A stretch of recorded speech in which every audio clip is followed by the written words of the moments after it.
Hello guys, तो कैसे हो आप सब। आई होप आप सभी अच्छे होंगे। तो आज की इस वीडियो में मैं आपको पढ़ाऊंगी सीएफएससी वैल्यू। सीएफएससी वैल्यू कैसे कैलकुलेट करते हैं। आपको पता ही है गाइस, ये टॉपिक एग्जाम के लिए बहुत ज़्यादा इंपॉर्टेंट है और इस पर बेस्ड न्यूमेरिकल एग्जाम में पूछे जाते हैं। तो चलिए गाइस स्टार्ट करते हैं सीएफएससी वैल्यू। सीएफएससी देखो, सीएफएससी की फुल फॉर्म क्या होती है, crystal field stabilisation energy. CFSC it is the amount of energy release during formation of the complex. यानी कि जो सीएफएससी होती है वो हमारी वह अमाउंट होती है जो कॉम्प्लेक्स के फॉर्मेशन के टाइम में रिलीज होती है।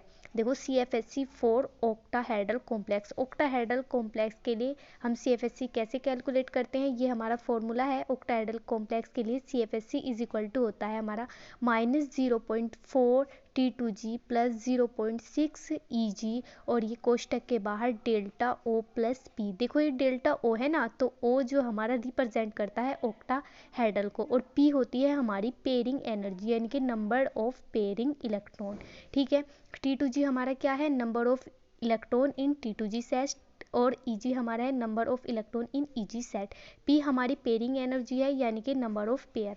देखो CFSC for high spin octahedral complex, high spin जो ऑक्टाहेड्रल कॉम्प्लेक्स होते हैं, हाई स्पिन को हम बोलते हैं वीक फील्ड लिगेंड। ठीक है गाइज, तो देख लेते हैं वीक फील्ड लिगेंड यानी कि हाई स्पिन कॉम्प्लेक्स में कैसे स्प्लिटिंग होती है। देखो स्प्लिटिंग तो ऐसे ही होती है कि Eg हमारे ऊपर चले जाते हैं और T2G हमारे नीचे होते हैं। ऑक्टाहेड्रल में स्प्लिटिंग ऐसे ही होती है, चाहे वो वीक फील्ड हो चाहे स्ट्रॉन्ग फील्ड हो। लेकिन इसमें होता क्या है, जब हमारा वीक फील्ड होगा तो वीक फील्ड में क्या होता है, हमारी पेयरिंग एनर्जी जो होती है वो बहुत ज़्यादा होती है।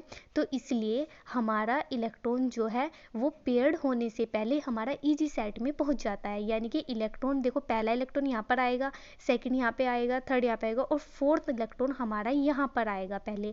ठीक है, तो यानी कि पेयर्ड बाद में होते हैं, पहले Eg में जाता है इलेक्ट्रॉन। तो गाइज चलो इसके कुछ एग्जाम्पल देख लेते हैं। जैसे D3 कॉम्प्लेक्स के लिए देखो, ये हम वीक फील्ड लिगेंड के लिए निकाल रहे हैं यानी कि हाई स्पिन कॉम्प्लेक्स के लिए। तो इसमें क्या होगा, देखो पहले में 3 इलेक्ट्रॉन है, तो देखो ये स्प्लिट ऐसे हो जाता है ऑक्टाहेड्रल कॉम्प्लेक्स में। तो देखो फर्स्ट इलेक्ट्रॉन यहाँ पर आएगा T2G में, सेकंड में यहीं पर आ जाएगा, और थर्ड भी हमारा यहीं पर आ जाएगा। अगर फोर्थ इलेक्ट्रॉन होता तो फोर्थ इलेक्ट्रॉन यहाँ पर पेयर्ड होने के बजाय Eg में जाता है, क्योंकि हमारी पेयरिंग एनर्जी क्या है, बहुत ज़्यादा है। ठीक है, हाई स्पिन कॉम्प्लेक्स में हमारी पेयरिंग एनर्जी ज़्यादा होती है। तो CFSC कैसे कैलकुलेट करेंगे, तो इज इक्वल टू हो जाएगा -0.4 मल्टीप्लाई 3 प्लस 0.6 मल्टीप्लाई, देखो Eg में हमारा क्या है, Eg में हमारे इलेक्ट्रॉन नहीं है तो यहाँ पे आ जाएगा 0, और डेल्टा O प्लस पी। देखो प्लस पी यानी कि पेयर्ड इलेक्ट्रॉन को मैंने छोड़ दिया है क्योंकि यहाँ पर कोई पेयरिंग इलेक्ट्रॉन नहीं है। ठीक है, और यहाँ T2G में 3 इलेक्ट्रॉन है तो इसलिए यहाँ पर मल्टीप्लाई 3 आ गया, तो इसे कैलकुलेट करके आ जाएगा हमारा इज इक्वल टू हो जाएगा -1.2 डेल्टा O। तो गाइज चलो आगे देख लेते हैं। तो देख लेते हैं D4 कॉम्प्लेक्स के लिए कैसे कैलकुलेट करते हैं हम CFSC। तो देखो हमारे 4 इलेक्ट्रॉन है ना, तो देखो हम क्या कर रहे हैं, ये हम हाई स्पिन कॉम्प्लेक्स के लिए यानी कि वीक फील्ड लिगेंड के लिए कैलकुलेट करते हैं। तो देखो स्प्लिटिंग तो हमारी ऑक्टाहेड्रल कॉम्प्लेक्स की ऐसी होती है, T2G नीचे होते हैं और Eg हमारा ऊपर जाता है। तो देखो फर्स्ट इलेक्ट्रॉन, सेकंड, थर्ड, और जो फोर्थ इलेक्ट्रॉन होता है, फोर्थ इलेक्ट्रॉन हमारा Eg सेट में जाता है। ठीक है, तो CFSC कैसे कैलकुलेट करेंगे, CFSC इज इक्वल टू हो जाएगा हमारा -0.4 multiply T2G plus 0.6 multiply Eg और डेल्टा O। देखो पेयर्ड इलेक्ट्रॉन यहाँ पर नहीं है तो यहाँ पे मैंने पेयरिंग इलेक्ट्रॉन छोड़ दिया। अब देखो क्या है, देखो T2G में हमारी 3 इलेक्ट्रॉन है ना, तो यहाँ पर T2G की जगह आ जाएगा 3, और यहाँ पर हमारे Eg में 1 इलेक्ट्रॉन है तो यहाँ पर Eg की जगह आ जाएगा 1। तो इसे कैलकुलेट कर कर आ जाएगा हमारा -0.6 डेल्टा O। अब D6 के लिए देख लेते हैं।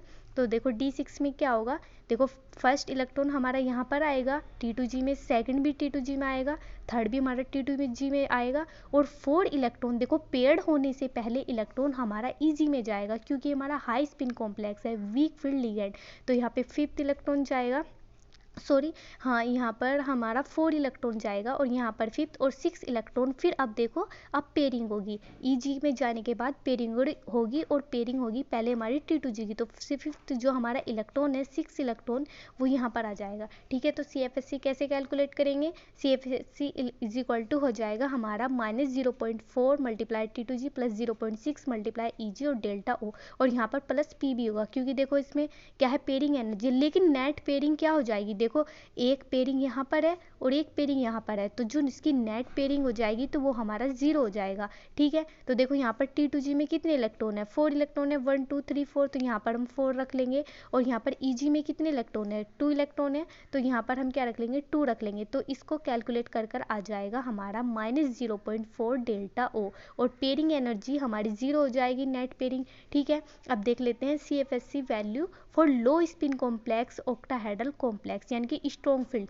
तो ठीक है, तो लो स्पिन कॉम्प्लेक्स को हम स्ट्रॉन्ग फील्ड लिगैंड भी बोलते हैं। इसमें क्या होता है, देखो स्प्लिटिंग तो हमारी ऐसे ही होती है, ऑक्टाहेड्रल कॉम्प्लेक्स में T2G नीचे होते हैं और EG हमारे ऊपर जाते हैं, लेकिन इसमें क्या होता है कि हमारी जो पेयर एनर्जी होती है वो कम होती है। इसलिए क्या होता है कि हमारे जो इलेक्ट्रॉन होते हैं वो EG सेट में जाने से पहले यहाँ पर पेयर्ड हो जाते हैं। ठीक है, इसमें ऐसे होता है बस।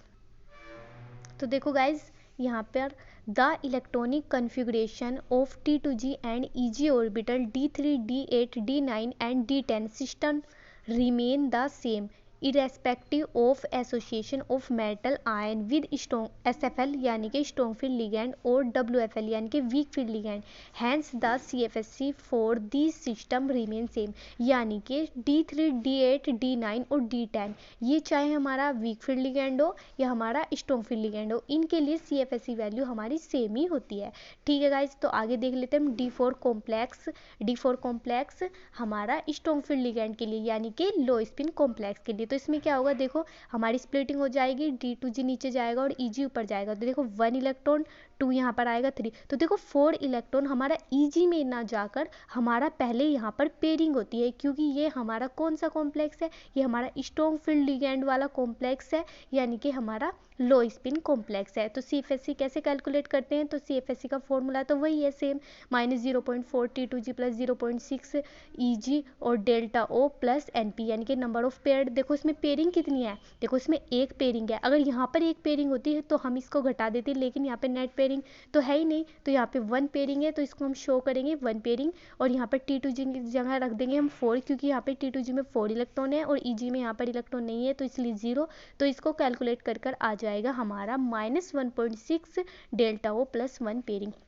तो गाइज नेक्स्ट एग्जाम्पल देख लेते हैं हमारा D5 के लिए। D5 के लिए क्या होगा, देखो D5 की स्प्लिटिंग कैसे होगी, तो देखो हमें पता है T2G नीचे जाएगा और EG हमारा ऊपर जाएगा, लेकिन क्या होगा इसमें, देखो जो फर्स्ट इलेक्ट्रॉन यहाँ पर आएगा, सेकंड यहाँ पर आएगा, थर्ड, तो फोर्थ इलेक्ट्रॉन भी हमारा T2G में ही जाएगा और फिफ्थ इलेक्ट्रॉन भी हमारा T2G में ही जाएगा। ठीक है, यानी कि EG में जाने से पहले जब हम स्ट्रॉन्ग फील्ड लिगैंड की बात करते हैं तो पहले पेयरिंग हो जाती है। तो CFSC कैसे कैलकुलेट करेंगे, देखो CFSC का फॉर्मूला तो वही है, तो देखो बस क्या हो जाएगा, यहाँ पे T2G की जगह आ जाएगा हमारा 5, क्योंकि हमारा T2G में कितने इलेक्ट्रॉन है, 5 इलेक्ट्रॉन है। EG में EG की जगह आ जाएगा हमारा 0, क्योंकि EG में हमारे इलेक्ट्रॉन नहीं है। अब देखो पेयरिंग इलेक्ट्रॉन कितने हैं, देखो पेड़ कितने बनने हैं, 1 पेड़ और 2 पेड़, यानी कि इसमें 2 पेड़ हो गए। ठीक है, देखो यहाँ पर है कोई भी पेड़ नहीं है, तो इसलिए नेट पेयरिंग तो कुछ हुआ ही नहीं, यानी कि नेट पेयरिंग हमारी 2 ही हो गई।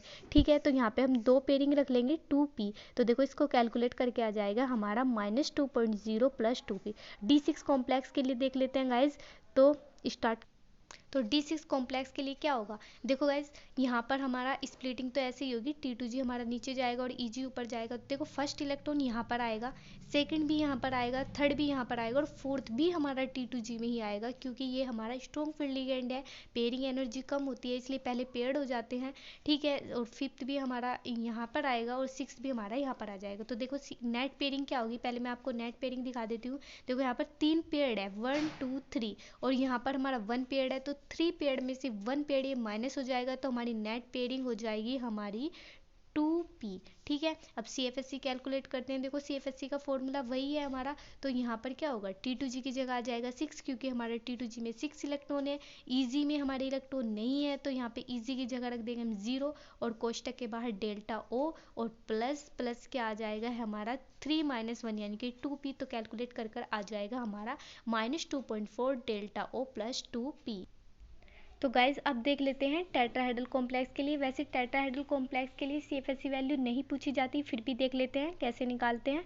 देखो tetrahedral complex are generally high spin complex, यानी कि वीक फील्ड लिगैंड, यानी कि जो टेट्राहेड्रल कॉम्प्लेक्स होते हैं वे जनरली हमारे हाई स्पिन कॉम्प्लेक्स के ही होते हैं, यानी कि वीक फील्ड लिगैंड होते हैं। So here pairing spin energy will not be added. देखो इसमें हमें ये ध्यान रखना है कि यहाँ पर जब भी टेट्राहेड्रल की बात होगी तो हम यहाँ पर पेयरिंग एनर्जी को शो नहीं करेंगे। तो CFSC का इसका फॉर्मूला हो जाएगा टेट्राहेड्रल के लिए CFSC is equal to -0.6 EG। देखो मैंने आपको बताया था जो EG होता है, EG के साथ हमेशा 0.6 जाता है और T2G के साथ हमारा हमेशा 0.4 जाता है।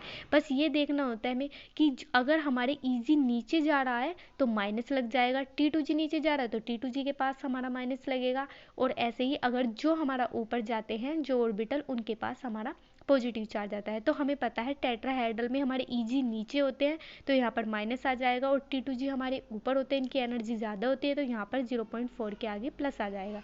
ठीक है, और यहाँ पर डेल्टा T, देखो ये T क्या होता है, T मतलब टेट्राहेड्रल, और इसमें पेयरिंग एनर्जी हम शो नहीं करते।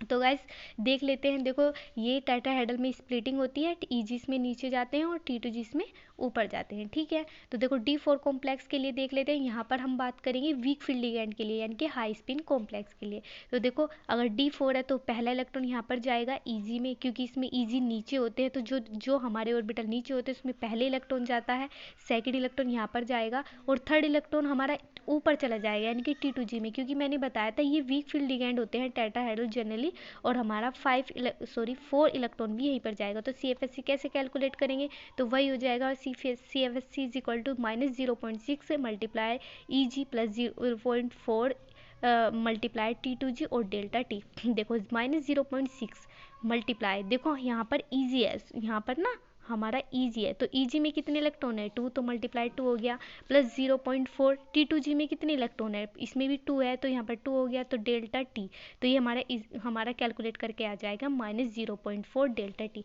अब D5 के लिए देख लेते हैं, D5 में क्या होगा, देखो पहला इलेक्ट्रॉन यहाँ पर आएगा EG में, क्योंकि इसमें EG नीचे होता है, सेकंड यहाँ पर आएगा, थर्ड ऊपर जाएगा, फोर्थ 5 ये भी हमारे T2G में यानी कि ऊपर चले जाएंगे।